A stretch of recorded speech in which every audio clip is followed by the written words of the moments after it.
Annales akashiques, la prière d'entrée est-elle nécessaire? Comment pouvez-vous entrer si vous ne faites pas la prière d'entrée? Il y a un certain nombre de personnes qui me disent, est-ce que vous faites la prière? Ben non, je ne fais pas la prière d'entrée. Pourtant, certains la préconisent. Alors, c'est l'objet de cette vidéo aujourd'hui où on va parler justement de cette fameuse prière d'entrée qui, normalement, nous ouvre les portes des annales akashiques et pourtant, je ne l'utilise pas. Pourquoi? Comment? Eh bien, c'est l'objet de cette vidéo, prière ou pas prière.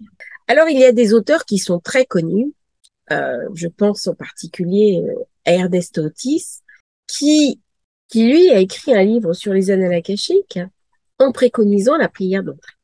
Alors, c'est une personne qui est brésilienne d'origine, et il faut savoir que la culture judéo-chrétienne est très importante au Brésil. Donc, c'est vrai que pour des personnes qui sont dans une foi chrétienne avec une imprégnation de la prière, eh bien, ça fait sens. Mais si vous abordez les annales akashiques d'un point de vue traditionnel, où au départ, l'akasha, la visite des akashiques, c'est une pratique qui vient de l'Inde, qui a été popularisée par la théosophie, qui a été utilisée par Elena Blavatsky. Elena Blavatsky n'a jamais parlé d'une prière pour entrer dans les annales akashiques. Alice Bailey utilisait les annales akashiques. Elle n'a jamais parlé d'une prière. Dans les annales akashiques, quand on rentre par les techniques Veda, par les techniques de méditation hindoue, il n'est jamais été question de prière. On y rentre par une méditation, par une connexion en état theta. Je respecte profondément ceux qui rentrent avec une prière. Ça correspond à leur compréhension, ça correspond à leur culture, c'est en droite ligne avec leur propre foi. Mais ça peut rentrer aussi en contradiction avec la vôtre. C'est-à-dire qu'une personne qui n'est pas dans la religion chrétienne, bien, la prière peut la mettre mal à l'aise. Il y a des personnes qui sont laïques. Il y a des personnes aussi qui vont des fois dans les annales akashiques et qui sont athées. J'ai conduit certaines personnes qui n'ont pas la croyance du tout, même si ça peut sembler complètement incroyable. Et je les ai amenés, ils m'ont demandé à aller dans les annales akashiques. Pourquoi? Comment? Eh bien, c'est en général des personnes de mon entourage, puisque dans mon entourage, il y a des personnes qui ont la foi et des personnes qui, au contraire, n'ont pas du tout la foi. Et quand elles m'ont demandé à explorer les annales akashiques, ça ne m'a pas spécialement posé problème. Je considère qu'elles avaient le droit, comme les autres, à rentrer dans les annales akashiques. Dans ce cas, si j'avais été amenée à faire une prière, cela n'aurait pas été possible. C'est-à-dire que l'idée même de la prière, ça va limiter les personnes qu'on fait rentrer dans les annales akashiques. Et c'est pas le but. Le but des annales akashiques, c'est d'être ouvert le plus possible au plus de monde possible. Alors on va me dire, oui, mais la prière, elle protège. C'est vrai. C'est vrai que quand on émet une prière, on va se connecter avec le sacré, mais on va surtout connecter le chakra du cœur qu'on va mettre en reliance avec le sacré. Donc, à la limite, on peut passer en direct, c'est-à-dire connecter le chakra du cœur avec l'espace sacré sans la prière. Alors, je respecte profondément ceux qui utilisent une prière. D'ailleurs, dans ma formation annales akashiques, je la propose. C'est une procédure que je propose. J'ai moi-même canalisé ma propre prière. Mon guide m'a transmis une prière, donc qui est différente de celle qu'on trouve sur Internet. C'est la mienne et je la propose. Donc, il y a une prière d'entrée. Quand on est devant les portes, on fait la prière. On rentre dans les annales akashiques. Quand on a fini la consultation, on fait la prière de sortie. Les portes se ferment. C'est une procédure. Je la respecte, je la propose, elle est dans ma formation. Honnêtement, je ne l'utilise pas. Je ne l'ai jamais utilisée. Alors, comment je rentre? Comment je suis protégée? Sur quoi je me connecte? Parce que les personnes qui viennent me voir en rendez-vous, elles attendent quand même de moi que je les connecte sur les bonnes énergies, que je les reconnecte sur leur guide, sur leur maître, qu'on aille dans la salle des âmes, qu'on aille consulter le livre des âmes. Hein. Donc, elles me font confiance. Qu'est-ce qui se passe? Au début, quand j'ai commencé à explorer les annales akashiques, je rentrais avec un symbole sacré. Donc, mes guides m'ont donné un symbole qui m'a permis d'ouvrir les portes. Donc, j'ouvrais les portes avec un symbole qui m'avait été remis par l'équipe. Bon. Donc, quand j'amène des personnes avec moi dans les annales akashiques, eh bien, c'est une des procédures qu'on va faire. On va chercher le symbole de la personne. Donc, il y a tout un travail, hein, un tout petit travail préliminaire, où la personne est descendue en état de relaxation, hein, de repos. Il y a un travail respiratoire, on se connecte sur sa respiration. Pourquoi? Parce que la respiration, c'est le souffle. Mais c'est aussi le souffle divin. Hein, c'est l'inspire et l'expire. Donc, on se connecte sur le divin en soi. Et c'est après seulement qu'on fait la méditation. Donc, il y a quelques passages, et puis à un moment donné, on va chercher la clé d'entrée, hein, qui est personnelle à chaque personne. Ce qui est stupéfiant, par contre, c'est de voir qu'il y a quand même des blocs de symboles. C'est-à-dire qu'il y a des grands symboles qui reviennent à certains moments chez différentes personnes. Alors, c'est assez marrant de voir, d'ailleurs, suivant des périodes, les symboles reviennent par récurrence. Hein, des fois, il m'arrive d'avoir dans la semaine d'avoir des personnes qui ont le même symbole. Alors, c'est facile pour moi quand elles ont le même symbole parce que bah, j'ai décodé le symbole une fois, je l'ai travaillé sur des textes, hein, j'ai approfondi la recherche de symbolisme et pour moi, je le décode très facilement. Donc, quand on rentre avec un symbole, souvent en général, je décode le symbole pour la personne. Ça permet que la personne se sente protégée, qu'elle se sente en lien. C'est le symbole de leur inconscient. Donc, à mon avis, euh, c'est mieux qu'une prière parce que c'est vraiment quelque chose qui leur appartient, qui parle à leur inconscient. Donc, on va mettre en lien la personne, on va aligner en fait la personne, sa conscience, c'est-à-dire son mental, son inconscient spirituel avec l'inconscient spirituel collectif. Et là, on va faire un chemin, hein, euh, en utilisant la méditation guidée. Hein, le... Alors, certains peuvent l'appeler méditation, l'hypnose légère, rêve éveillé dirigé. Bon, tout ça, c'est que des mots. Hein. Et on va amener la personne dans une certaine énergie. Donc, on va calmer le mental, on va faire monter le taux vibratoire. Parce qu'en faisant ça, on fait monter le taux vibratoire. Et des fois, ce qui est très surprenant, ça m'est arrivé ce matin, eh bien, le taux vibratoire de la personne monte tellement que moi, j'ai de la chaleur. C'est-à-dire, la personne a posé une question, notamment sur ses dons et sur son énergie. Et à ce moment-là, j'ai eu une montée de chaleur, ce qui m'est jamais arrivé. C'est-à-dire, j'ai senti à distance l'énergie. Et pourtant, je fais mes séances par Zoom. Donc, il y a vraiment quelque chose qui se passe, hein, qui est en lien, où on est connecté. Et en fait, c'est pas important d'être dans la même pièce ou dans le même espace, parce que dans la zone sacrée, on est connecté. Il suffit qu'on se mette en lien, on articule les énergies, et c'est pour ça que je fais un entretien préalable, pour connecter les énergies, et nos énergies vont travailler ensemble. Donc, je guide réellement la personne. Et des fois, je sens corporellement des gênes, des problèmes, des difficultés. C'est très, très surprenant, en fait. Et donc, la personne, eh bien, moi, je sens ses gênes, je sens ses difficultés, je sens son énergie. Mais elle, qu'est-ce qu'elle va sentir? Eh bien, elle va sentir mes guides, elle va sentir ma protection, elle va sentir ma bienveillance. Moi, quand je conduis dans les annales akashiques, je fais très attention à certaines choses. Je fais très attention à ce que je regarde, c'est-à-dire qu'il y a tout un tas de films, de séries télévision, d'articles, même d'informations que je ne regarde plus. Pourquoi? Eh bien, parce que je veille à ne pas polluer ma propre énergie. Hein, je veille à ne pas polluer ma propre atmosphère énergétique. C'est-à-dire, je fais très attention à ce qui rentre en moi. Donc, je m'imprègne de textes sacrés, de lectures qui sont en lien avec la tradition. Je sélectionne mes auteurs. Je m'émerveille d'un coucher de soleil. Je suis en lien avec la nature.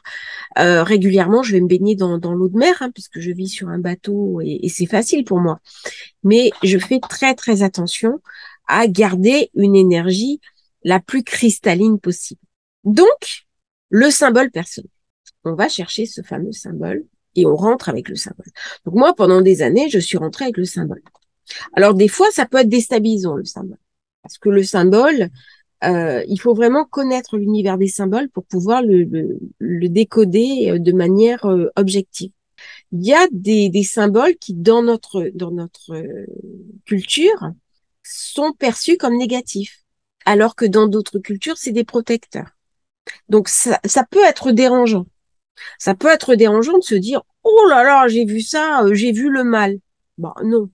Simplement, visiblement, votre imprégnation culturelle, elle vient d'une autre époque, d'une autre vie. Et vous avez vu ce symbole, non pas comme quelque chose de négatif. C'est-à-dire tout ce qui va vous aider en symbole personnel à rentrer dans les annales akashiques sera forcément positif. Moi, j'ai une personne, par exemple, un jour qui est rentrée avec une fourche. Alors là, la personne était en très grosse inquiétude.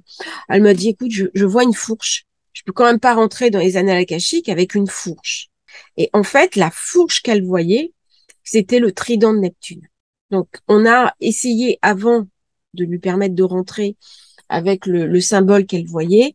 Euh, En plus, c'était au début où je faisais des lectures pour les autres personnes, parce que j'ai mis très longtemps en fait. J'avais pas l'accord des guides et des maîtres pour amener les autres personnes dans les annales akashiques, parce que j'étais quelqu'un qui avait trop de souffrances personnelles. Donc, tant que mes souffrances personnelles n'ont pas été complètement nettoyées, j'avais pas l'autorisation des guides de rentrer les autres. Alors, c'est très frustrant, hein, mais bon, c'est comme ça. Et la personne, j'ai dit, mais elle me dit non, je peux pas. Donc, j'ai essayé de comprendre, j'ai interrogé mon guide et tout, et là, il m'a dit Neptune. Et j'ai décédé Neptune, et en fait, c'était le symbole de Neptune qu'elle voyait. Et quand j'ai regardé, par exemple, au niveau astrologique, son thème, eh bien, Neptune était la planète phare chez elle. Il y avait un côté complètement initiatique. Donc, on lui montrait quelque chose. Et ça, c'est très intéressant. C'est-à-dire que quand vous utilisez le symbole, vous allez chercher le symbole, ça vous donne aussi des indications sur vos dons, sur vos vies antérieures, sur vos capacités, sur... c'est très, très puissant. Moi, il y a une personne, par exemple, il y a 2 jours, on rentre, elle ne voit pas le symbole. Je me dis, bon, bah, ok, elle voit pas le symbole. Et là, des fois, je connecte la personne sur une émotion, je la connecte sur une sensation, je la connecte sur d'autres choses. Et là, rien. Et à ce moment-là, il me vient une intuition. Eh bien, tu vas la connecter sur un des symboles personnels que tu donnes dans la formation intellectuelle. Donc, je la connecte sur un signe sacré et elle rentre par ce signe sacré. Donc, je l'amène à faire la procédure. Et au moment du debriefing, on parle justement de ce fameux symbole sacré. Et là, elle éclate de rire. Elle me dit, ça m'a vraiment surprise que vous m'ayez donné ce symbole. Je dis, ben, vous savez, c'est un symbole très important que mes stagiaires ont quand ils rentrent dans les annales akashiques. Et à ce moment-là, elle me montre son poignet et il y avait le symbole que je lui avais donné pour entrer dans les annales akashiques qui était tatoué sur son poignet. Honnêtement, je n'avais pas vu ce symbole. C'est-à-dire que quand on est sur Zoom, ben, on ne voit pas je parle là, mais on ne voit pas mes poignets. Il faut vraiment qu'il y ait un geste manifeste. Et là, elle m'a montré son poignet. Et il y avait le symbole que je lui avais donné pour rentrer dans les annales akashiques. Et ça s'est aligné parfaitement. Donc, si on utilise le symbole, on n'a pas besoin de la prière. Le symbole vous connecte sur le sacré. En fait, pour rentrer dans les annales akashiques, vous avez besoin de faire une procédure en lien avec le sacré qui va ouvrir la porte du sacré. Alors, elle va l'ouvrir dans les akashas, mais elle va aussi débloquer votre inconscient spirituel. Donc, elle va vous permettre d'aligner l'ouverture de l'espace sacré à l'extérieur de vous et l'ouverture de l'espace sacré à l'intérieur de vous. Et c'est la connexion entre ces deux espaces sacrés, l'un à l'extérieur de vous dans les akashas, dans la cache, et l'un à l'intérieur de vous par le biais de la glande pinéale, bien que vous allez pénétrer dans cet espace sacré. Alors, en fait, on ne rentre pas dans les annales akashiques. Ce sont des gestes symboliques. Mais le fait de imaginer rentrer dans les akashas, le fait de voir la bibliothèque, ça va vous mettre en connexion avec cette énergie. Hein, ce sont des représentations symboliques. Et ce que l'esprit voit, il le croit. Donc, c'est un représenté symbolique. C'est ça, toute la puissance du symbole. J'avais fait une vidéo qui était une transmission qui était assez longue sur le symbole. Donc, allez la voir, vous aurez toute l'information sur l'univers symbolique et la puissance de l'univers symbolique. Donc, le projeté du symbole, eh bien, ça emporte la réalité. C'est-à-dire que par la projection dans un univers symbolique, eh bien, vous vous transposez réellement dans l'akasha. C'est pas juste de l'imagination. Hein, c'est le microcosme, c'est-à-dire nous-mêmes, notre âme, qui est un fragment du macrocosme qui va rentrer complètement dans le macrocosme. C'est-à-dire, on va entrer dans plus grand que soi et beaucoup plus universel que soi. Le symbole personnel. Troisième point, alors là, qui va faire sourire certains pourtant, je rentre avec rien du tout. Voilà. C'est-à-dire que j'explore les annales akashiques depuis l'âge de 8 ans. À 8 ans, j'ai fait une EMI. Je suis passée de l'autre côté, je suis revenue.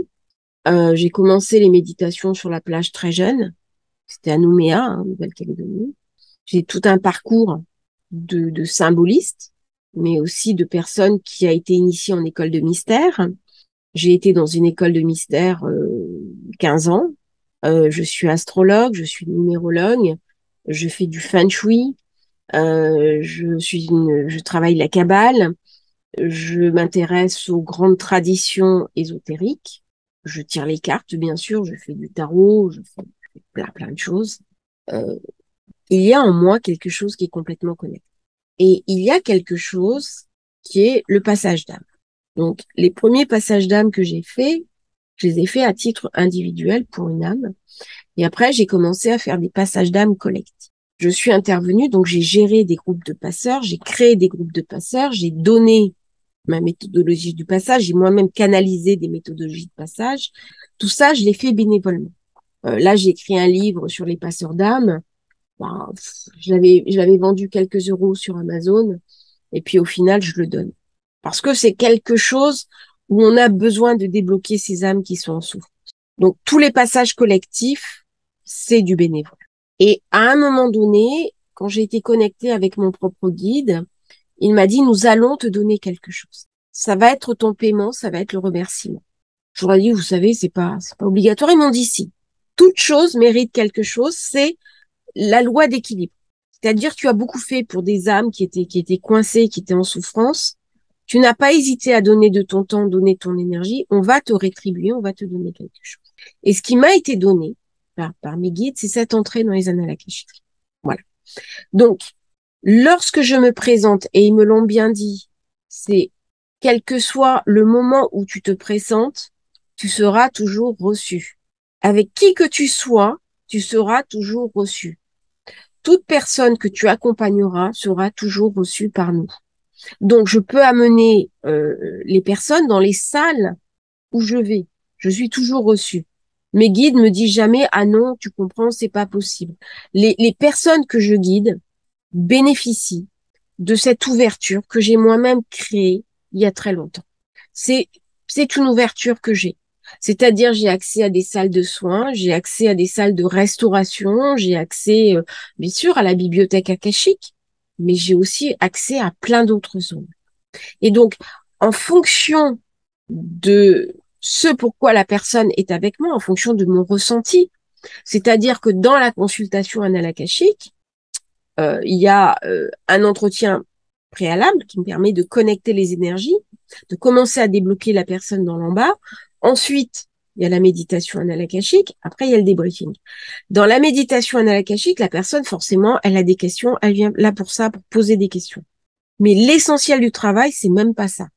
Bien sûr, je vais donner les réponses aux questions. Bien sûr, je vais canaliser. Mais à certains moments, il y a des appels. Mon guide me dit, oh là, il faut l'amener là. Là, il faut l'amener dans telle pièce. Là, il faut faire ça. Et j'écoute les protocoles que les guides et maîtres me demandent de faire. Par exemple, une fois, il y a une personne, j'ai fait une prière et je lui ai fait réciter une prière. Puis la personne m'a dit, est-ce que vous pouvez m'envoyer la prière? Quelques jours plus tard, je voudrais la refaire. C'est pas possible. Ce sont les guides, au moment où je suis dans les annales akashiques, qui me donnent des outils. Ils me donnent des protocoles.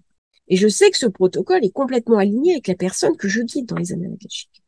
Donc moi, je rentre avec rien. Je rentre avec ce que je suis. Je rentre avec mon énergie. Pourquoi? Parce que quand je suis, par exemple, comme passeur d'âme, que je fais des passages collectifs, avant, j'amenais les âmes au guide et au maître. Et puis maintenant, je rentre complètement dans les annales akashiques. Je les amène beaucoup plus loin dans les annales akashiques. Donc c'est quelque chose que j'explore très couramment. Tous les soirs, je m'endors dans les annales akashiques. Alors en ce moment, c'est un peu plus compliqué parce que y a du bruit.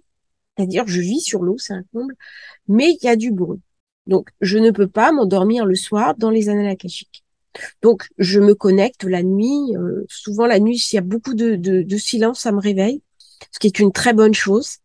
c'est comme si mes guides me réveillaient pour me dire, voilà, maintenant, tu as l'espace pour ça.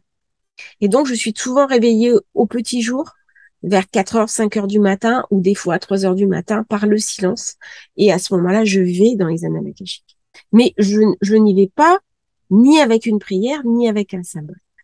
Parce que ils me connaissent. J'y vais très, très souvent. J'y vais avec les personnes que je guide. J'y vais aussi quand je fais des formations, quand je fais des transmissions. Et puis, j'y vais aussi pour moi. Donc, je passe beaucoup de temps. Toute la question pour moi, c'est vraiment de rester aussi incarné dans l'en bas. C'est-à-dire comment je vis cette partie de moi-même où ça décolle, hein, ça décolle par le haut. Moi, j'ai aucun problème à ça. Mais comment je reste aussi incarné, enraciné dans mon ancrage dans l'en bas, dans mon incarnation. Ça, c'est quelque chose que j'ai appris à faire. Donc, pour revenir prière ou pas prière, eh bien, tout va dépendre de votre culture. Rentrer avec rien du tout, vous risquez de ne pas être connecté sur des bonnes énergies. Moi, j'ai des protocoles de sécurité. Quand j'amène une personne dans les annales akashiques, de mon point de vue, je suis sûre de là où je suis. Mais de son point de vue à elle, je lui fais faire des confirmations. Donc, il y a plusieurs protocoles de confirmation qui permettent d'être sûre qu'elle est bien dans les annales akashiques. Hein, qu'elle n'est pas connectée sur des mauvaises choses. Qu'elle n'est pas en proie avec des mauvaises énergies. Il y a des personnes qui peuvent en effet se retrouver connectées avec des mauvaises énergies, pas forcément de leur faute, mais ce sont des personnes qui, par exemple, sont attaquées par la haine d'une autre personne.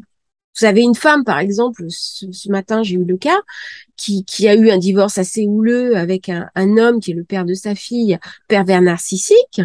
Bah forcément, à distance, il lui envoie encore de la colère, de la haine. Il ne supporte pas qu'elle soit partie. Il ne supporte pas qu'elle soit heureuse d'avoir divorcé d'avec lui. Donc forcément, cette personne envoie des mauvaises énergies. Est-ce qu'on le voit quand j'ai guidé cette personne dans les annales akashiques? Oui. Oui, à un moment donné, je l'ai vu. Donc, bien sûr, cette personne est en protection de par mon guide qui étend ses ailes, hein, qui nous protège toutes les deux. Donc, je connecte aussi la personne sur son guide, c'est un des protocoles, et c'est son guide qui va la protéger. Mais son guide va la protéger en synergie avec le mien. C'est-à-dire qu'il y a un placement particulier. Mon guide, quand il me guide moi, il est à une certaine position. Quand je guide une autre personne, eh bien, il se met ailleurs. C'est assez stupéfiant à voir tout ça. Donc, la prière, vous pouvez la trouver sur Internet. Elle est connue, hein. Il y a des personnes qui la diffusent. La prière que moi j'ai canalisée, bah, elle est pour mes stagiaires, hein, forcément. Ce qui est logique aussi, hein. On peut pas tout donner non plus. Il faut aussi que, malheureusement, on a des contraintes aussi dans l'en-bas. Je le regrette bien. J'aimerais pouvoir tout donner, mais il y a un moment donné, il faut aussi que ce soit un échange, hein. Donner et recevoir, recevoir et donner. Ça, c'est les grandes lois de la vie. Donc, j'ai canalisé ma propre prière. Vous pouvez rentrer prière d'entrée, prière de sortie. Et puis, vous pouvez rentrer aussi par une autre méthodologie, hein, par le symbole personnel, ou alors par votre état cristallin. Alors, rentrer par l'état cristallin, c'est un petit peu plus difficile. Ça demande de l'expérience, ça demande déjà d'avoir passé d'être à la dernière œuvre alchimique, hein, c'est-à-dire être déjà dans l'œuvre au blanc, c'est-à-dire un état où on n'a plus de souffrance en soi. Ça veut pas dire qu'on est un être réalisé, mais ça veut dire qu'on a complètement alchimisé ses souffrances. Alors, quand on a complètement alchimisé ses souffrances, c'est-à-dire que quand on se connecte avec ses émotions, eh bien, on se connecte sur l'amour absolu. Par contre, eh bien, quand on va aider une personne, on sait que elle, malheureusement, elle n'a pas alchimisé ses souffrances, elle souffre encore beaucoup, et il faut à ce moment-là se souvenir. Hein, on fait appel à sa mémoire, à quel point c'était difficile, à quel point on en a bavé, à quel point ça a été douloureux à l'époque où nous avions une souffrance. Mais ce souvenir doit rester en amont, hein, pendant le premier entretien, en aval, pendant le débriefing, mais au milieu, on doit être complètement connecté sur sa plénitude, sur sa quiétude, sur son empathie, sa bienveillance et surtout sur sa lumière intérieure. Et c'est la lumière intérieure, hein, cette fameuse lumière qui nous élève, qui nous fait monter, qui nous grandit, hein, eh bien, c'est ça qui est la porte d'entrée des annales akashiques. Si vous avez besoin d'une prière pour débloquer l'entrée, faites-la. Il n'y a pas de problème. Si vous n'avez pas envie de faire la prière, eh bien, ne la faites pas. Il n'y a rien d'obligatoire. Il y a une liberté. Et c'est ça le principe des annales akashiques. On y va aussi pour ça, pour se reconnecter avec son libre. Pardon, excusez-moi. Pour se reconnecter avec son libre arbitre. Le libre arbitre, c'est fondamental. Et c'est le principe de la lumière. Euh, Là où il n'y a pas de libre arbitre, il n'y a pas de lumière. Voilà, c'est comme ça que je vais finir cette transmission. Hein. C'est vraiment la compréhension profonde de ce que sont les annales akashiques. Ça vous donne des pistes aussi pour choisir quelqu'un qui va vous guider si vous n'arrivez pas à rentrer tout seul. Soit vous y arrivez à rentrer tout seul, et puis à ce moment-là, bah, tant mieux, c'est génial, et puis vous n'avez pas besoin de mes services, et puis prenez de l'information, hein, parce que c'est un espace sacré que vous pouvez ouvrir aussi. Si vous n'arrivez pas à rentrer dans vos annales akashiques, eh bien, soyez vigilants sur la personne que vous allez choisir. Hein. Prenez une personne qui va vraiment mettre en avant votre libre arbitre, qui va mettre en avant les valeurs de la lumière. Les valeurs de la lumière, c'est la tolérance et surtout le non-jugement. Ça, c'est vraiment fondamental. Quand la lumière juge, ce n'est pas de la lumière. Hein. C'est l'image que je donnais ce matin à une femme. Je lui disais, mais qu'est-ce que vous voulez pour vos enfants? Elle me disait, bah, le bonheur. Ok. Et vous voulez quoi? Bah, qu'ils trouvent leur place. C'est pas forcément mes choix que je vais leur imposer, qu'ils trouvent leur place. J'ai donc les guides, qu'est-ce qu'ils veulent pour vous? Oh, je sais pas. Bah, vous êtes une mère aimante. Regardez ce que vous voulez pour vos enfants. Et si les guides sont aimants, qu'est-ce qu'ils veulent pour vous? Alors là, je l'ai vu ouvrir des gros yeux. C'était la révélation, quoi. C'était la révélation. Je lui ai dit, mais bien sûr.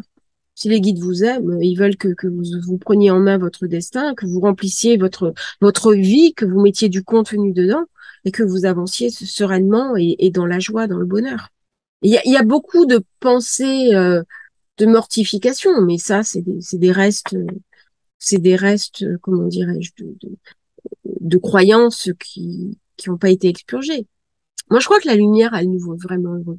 Quand on est connecté avec la lumière, on a une espèce de plénitude, c'est incroyable. On le sait, on est connecté. On peut plus vous débrancher, c'est pas possible. Pourquoi c'est pas possible? Parce que vous savez où sont les prises. Donc même si moi, à un moment donné, je vais être débranchée, ça m'est déjà arrivé. Hein. Ça m'est arrivé une fois d'être, ouh là là, pas maintenant, mais il y a quelques années, et je me suis reconnectée, j'ai retrouvé la prise. C'est-à-dire, il y a des prises hein, dans le monde. Hein. Il y a des prises de courant. Il suffit d'aller sur les prises, on se reconnecte. Alors c'est sûr que des fois, quand on est en contact avec des mauvaises énergies, hein, quand vous avez des personnes qui vous envoient de la colère, de la haine, de la rancœur, ça arrive à tout le monde. Hein. Ça arrive à tout le monde. C'est pas forcément des gens à qui vous avez porté préjudice. Mais il y a des personnes, le simple fait de vous voir heureux, elles ne supportent pas. Des pervers narcissiques, hein, par exemple. Et donc, bah, se reconnecter. Alors certains se reconnectent par la prière. Moi, alors ça m'arrive des fois d'aller dans des lieux saints, dans des hauts lieux énergétiques, mais surtout ça m'arrive de me coller sur des prises. Et là maintenant, bah, je le fais à peu près 1 à 2 fois par an. Donc j'ai mes prises énergétiques, je sais où elles sont, j'en explore d'autres, et puis je vais me brancher à ces endroits. Et là, eh bien, c'est ce qui permet aussi, et tous les soirs aussi, j'ai un travail de nettoyage que je fais qui passe pas par la prière, mais ça passe par une écoute du sacré, par des transmissions. Donc tous les soirs, je m'endors. C'est la dernière chose que je fais de la journée, puisque je ne peux pas aller dans les annales akashiques. Donc je regarde une vidéo de personnes qui me transmettent un enseignement qui me reconnecte au sacré. Et ça fait que j'entretiens vraiment ce côté cristallin. Donc, ce qui fait que je ne fais pas prononcer de paroles. Par contre, c'est vrai que quand on est dans la bibliothèque, j'ai mis en place un protocole de demande, de manière à ce que la personne, son inconscient, soit alignée avec l'énergie du dossier. Ça marche très bien. C'est pas vraiment une prière, c'est plutôt une demande, une sollicitation. Hein. Comme vous arrivez dans une administration, vous demandez votre dossier. Bonjour madame, ben voilà, je suis XYZ, née à tel endroit, ben je vous demande de me remettre mon dossier. Voilà, c'est ni plus ni moins que ça, c'est un protocole. Comme nous avons des protocoles de courtoisie dans le monde humain, et bien dans le monde sacré, nous avons aussi des protocoles de présentation, de demande. Euh, Pas tellement pour les guides et les maîtres, eux, ils fonctionnent pas comme ça, ils sont pas académiques, ils sont pas incarnés, ils sont réalisés. Mais pour nous, notre inconscient, ça permet de débloquer les choses. Donc, si vous avez besoin de la prière pour débloquer les entrées, bah, faites-la. Si vous en avez pas envie, si ça correspond pas à vos croyances personnelles, ne vous sentez pas obligé. C'est pas parce que vous n'allez pas faire la prière que vous êtes connecté sur les mauvaises choses. Voilà. Par contre, essayez d'aller chercher quelque chose qui va vous correspondre. Hein.